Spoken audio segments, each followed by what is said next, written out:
शोतम हैम, उम्र 28 वर्ष।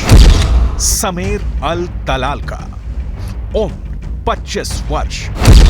अलोन शमरिच, उम्र 26 वर्ष। तीनों युवक हमास के आतंकवादी नहीं है, फिलिस्तीनी नहीं है, बल्कि इजरायली है। इजरायल की सेना ने अपने ही 3 नागरिकों को गोली मार दी।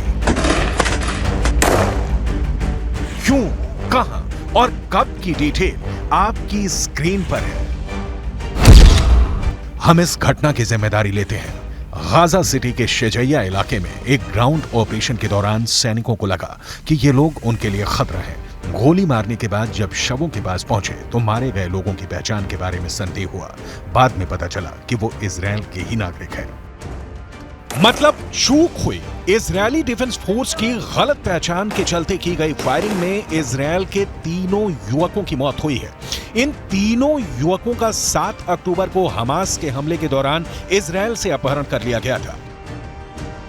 शोजाया में जब इजरायल सेना ने फायरिंग करनी शुरू की तो इजरायल के ही तीनों बंधक चपेट में आ गए और मारे गए। अब आलम यह है कि इजरायल में हंगामा खड़ा हो गया है। इजरायल की राजधानी तेल अवीव में हंगामा पसरा है।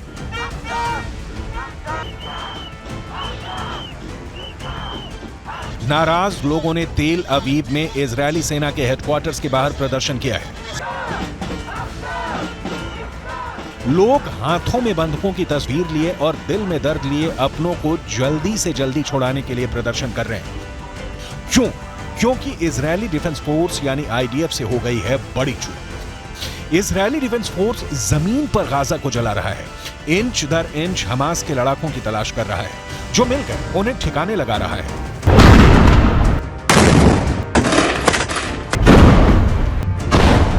लेकिन इसी दौरान एक ऐसी घटना हुई है जिससे पूरा इजरायल बेंजामिन नेतन्याहू के खिलाफ दिखने लगा है। इस घटना के बाद तेल अवीव से लेकर वॉशिंगटन तक हाय तौबा मची है, क्योंकि इजरायली डिफेंस फोर्स ने एक हमले में 3 बंधकों को मार डाला है। हमास की कैद में छटपटाते बंधकों को हमास की नहीं, इजरायली सेना की ही गोली लगी है। इस घटना के बाद इजरायल में मातम पसरा है। अमेरिका ने कहा है बहुत दुखद हुआ। Heartbreaking. It's tragic, this news coming out of Gaza today about these hostages being killed in the conduct of a raid. I want to be careful here not to speak to too many specifics because we don't have perfect visibility on exactly how this operation unfolded and how this tragic mistake was made. But obviously, this is not an outcome that anybody wanted to see. युद्ध में गलती होना सामान्य घटना है, लेकिन 3 बंधकों के मारे जाने से इजरायल की जनता गुस्से में दिख रही है। 7 अक्टूबर को हमास ने इजरायल के 240 लोगों को बंधक बना लिया था।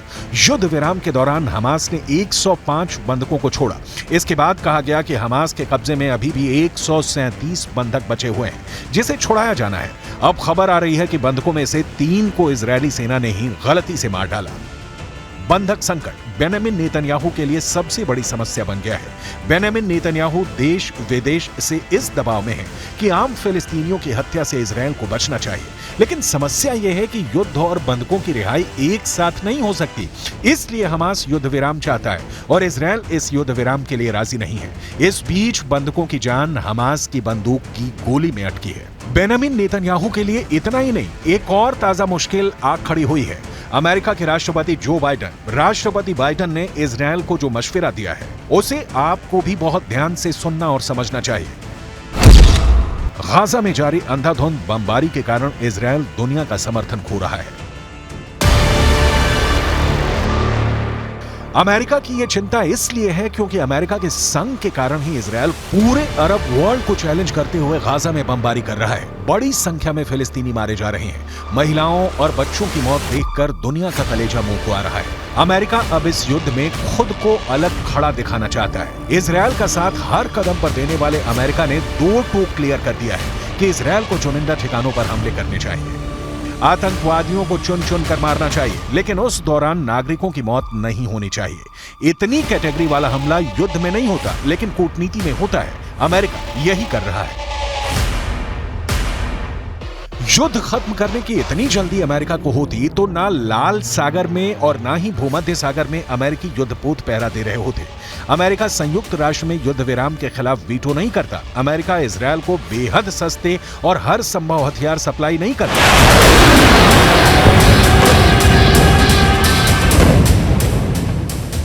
लिहाजा आम फिलिस्तीनियों की मौत पर बाइडन के आंसू घड़ियाली हैं, जिनका जमीनी युद्ध से कोई सरोकार नहीं। अमेरिका कल भी इजरायल के साथ था, आज भी है और कल भी रहेगा, इसकी गारंटी है।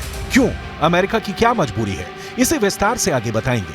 अभी इजरायल के नागरिकों के एक और प्रदर्शन की तस्वीरें देखिए। इन लोगों की मांग है कि युद्ध विराम तत्काल लागू हो।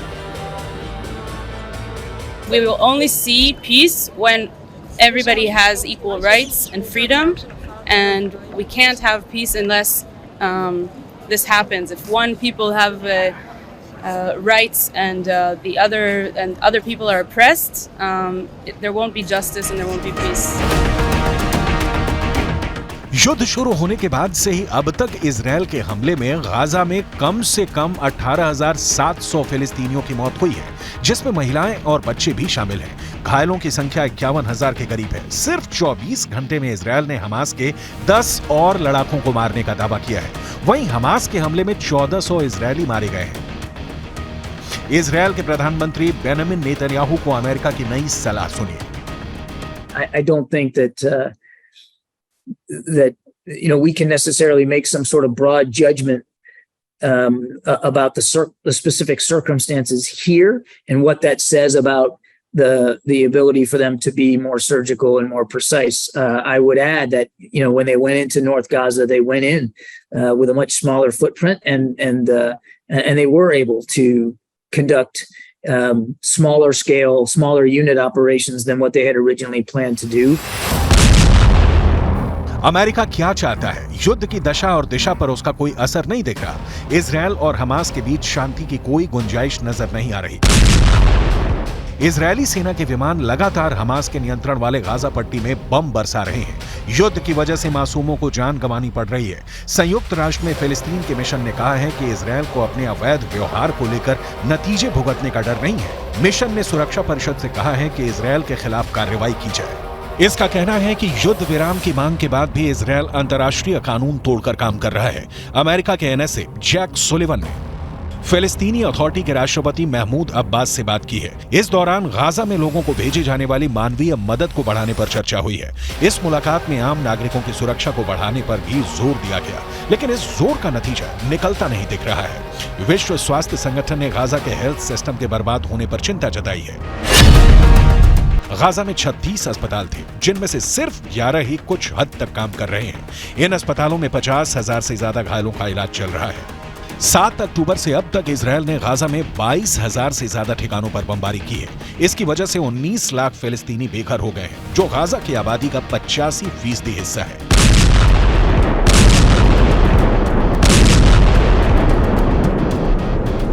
बेघर हुए लोगों को सर्दी और बारिश जैसे बुरे हालातों का सामना करना पड़ रहा है। संयुक्त राष्ट्र से लेकर पूरे अरब वर्ल्ड में एक भी देश ऐसा नहीं निकला जो इजरायल को आम फिलिस्तीनियों की किलिंग से रोक सके।